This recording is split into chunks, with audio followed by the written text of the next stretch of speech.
Visit licensureexams.com and try our samples completely free of charge. Welcome to another episode of our Licensure Exams podcast. I'm Stacy Frost, and I'm joined by co-host Dr. Linton Hutchinson. So, Linton, it's shaping up to be a real old-fashioned Michigan winter here. The sun and its cheerful, warm rays are on vacation, and I wish I was down in hot and sunny Florida right now. Well, you will be soon. The Florida Mental Health Association's conference in Lake Mary, Florida is coming up, and we'll be ready to welcome all of our studious therapists to our booth. Hey, do you know if Diana and Laura will be there? Yep. How about Sam? She's been amazing at coordinating all our presentations over the years. You can bet your bottom dollar she'll be there with bells on and ribbons in her hair. I can't wait to rummage through my closet, change into my Hawaiian outfit, and finally get out of my long johns and winter garb. In the meantime, let's discuss support systems today. This episode is courtesy of Bethany in Chicago, who is studying for her licensure exam and wants to know how support systems affect treatment. Stacy, while you've been watching the mercury drop, I've been putting together some good stuff to share with all you therapists preparing for your exam. When we talk about support systems, we're looking at more than just someone who provides emotional comfort to your client. From a therapeutic perspective, a support system consists of all the individuals and groups who provide the client with feelings of safety, belonging, validation, and support. And sometimes what clients perceive as their support system may actually be counterproductive to their well-being. Let's say your client insists that her two best friends are her main support system, but are the same friends who encourage her to get hammered when she's trying to maintain sobriety. They convince her that one drink won't hurt and also guilt trip her, saying she's ruining the party.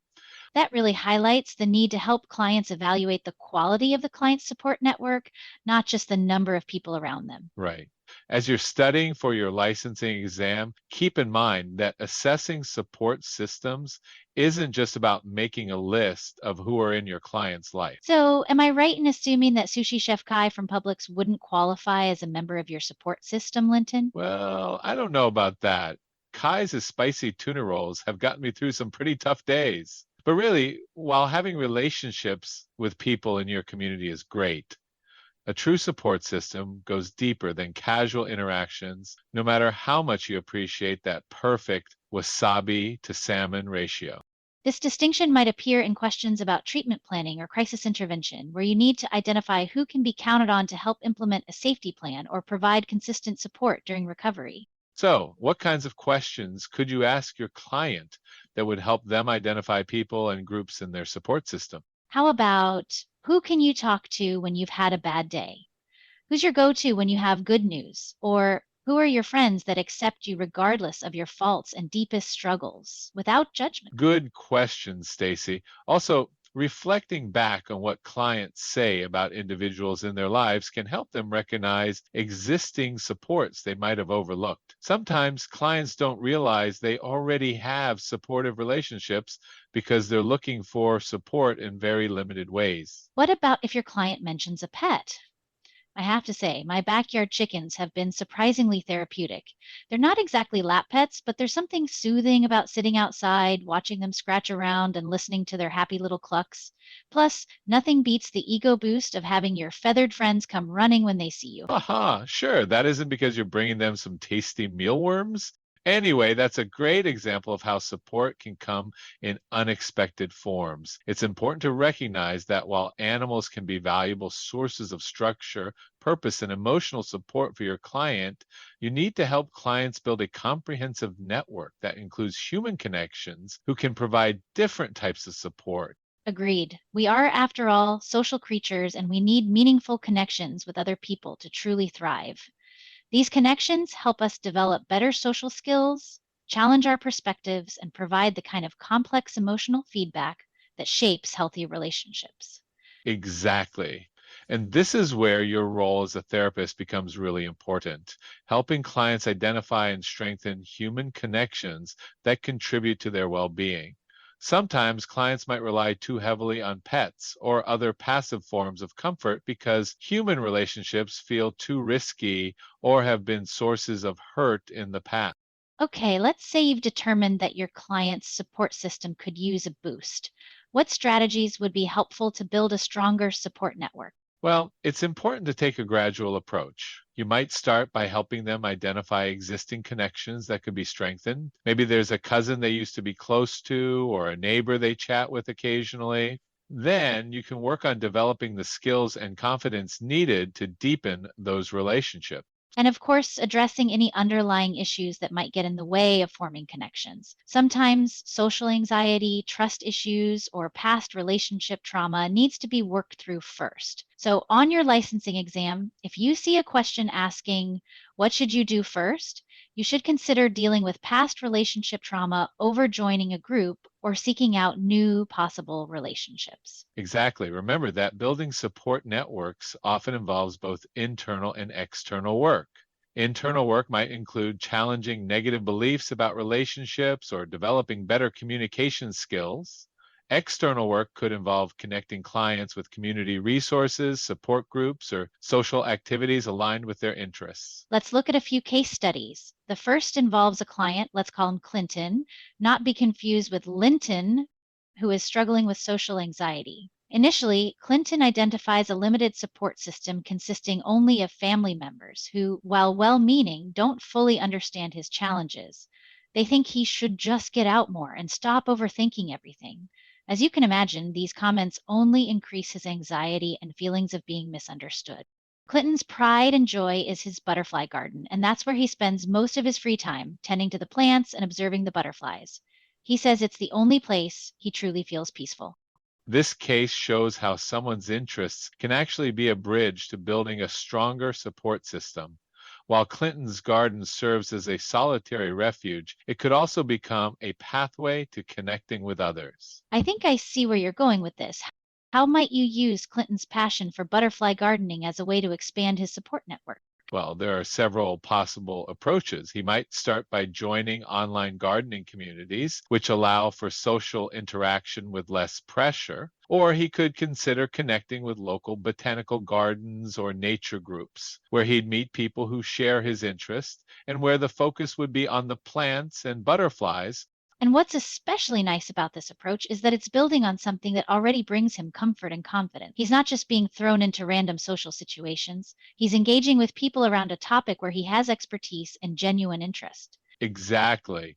Remember that when helping clients expand their support systems, you want to work with their strengths and existing interests. Clinton might feel more comfortable sharing his knowledge about butterfly species than making small talk at a coffee shop. And the social anxiety might be less intense when the interaction is focused on something he's passionate about rather than on him personally.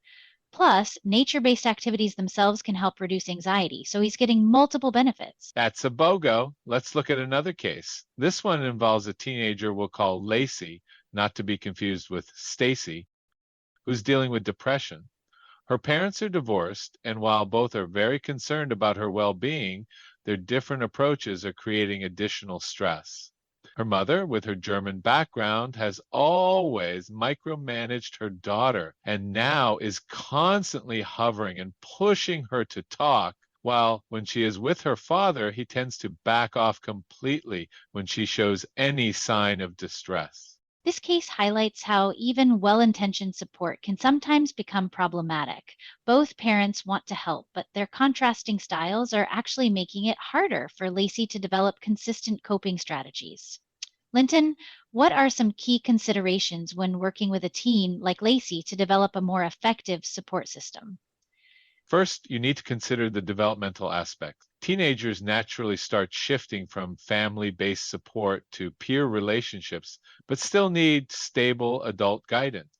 With Lacey, you'd want to consider how to help her parents provide more consistent, balanced support while also helping her build healthy peer connection. Right, you might need to provide psychoeducation about Lacey's condition, teach specific support strategies, and help family members understand the importance of maintaining their well being while supporting Lacey. And there's also the challenge of helping Lacey learn to communicate her needs effectively to different members of her support system. She needs to learn how to articulate her needs differently to different people. She might need one approach with her overbearing mother, another with her distant father, and something entirely different with friends. That's a great point. Support systems don't have to be one size fits all. Different clients can play different supporting roles. The goal isn't to make every relationship provide every type of support, but rather to help clients build a network where all their support needs are met across different relationships. Let's do a knowledge check to see if you're catching the key concept. What should be your first approach when working with a client with a limited support system? A, refer them to a support group of peers working through the same issue. B, assess their existing relationships and help them identify support. C, focus on developing and building their social skills. D, collaborate on creating a structured social schedule for them.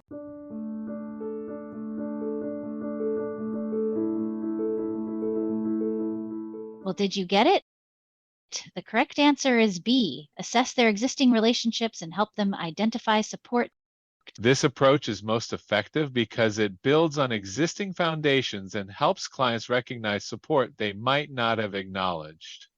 It's also less overwhelming than immediately pushing for new connections, and it helps clients feel more confident about their existing resources. Let's do a quick recap before we sign off, Linton. First, remember that assessing support systems goes beyond making a list of people in your client's life. You need to evaluate the quality, accessibility, and nature of those relationships. Some relationships that seem supportive on the surface might actually be counterproductive to your client's well-being. Second, building support networks often requires both internal and external work.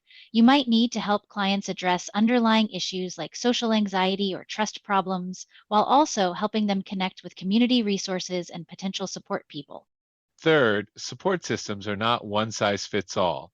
Different people can provide different types of support, and that's okay. The goal is to help clients build a network where all their support needs are met across various relationships. And finally, when helping clients expand their support systems, start with their strengths and interests.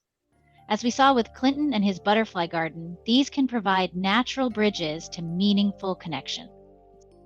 Thanks for joining us today. Don't forget to visit us at the Florida Mental Health Association Conference in Lake Mary, Florida, if you're in the area. And keep those questions coming. We love helping you prepare for your licensure exams. Until next time, remember, It's in there. in there.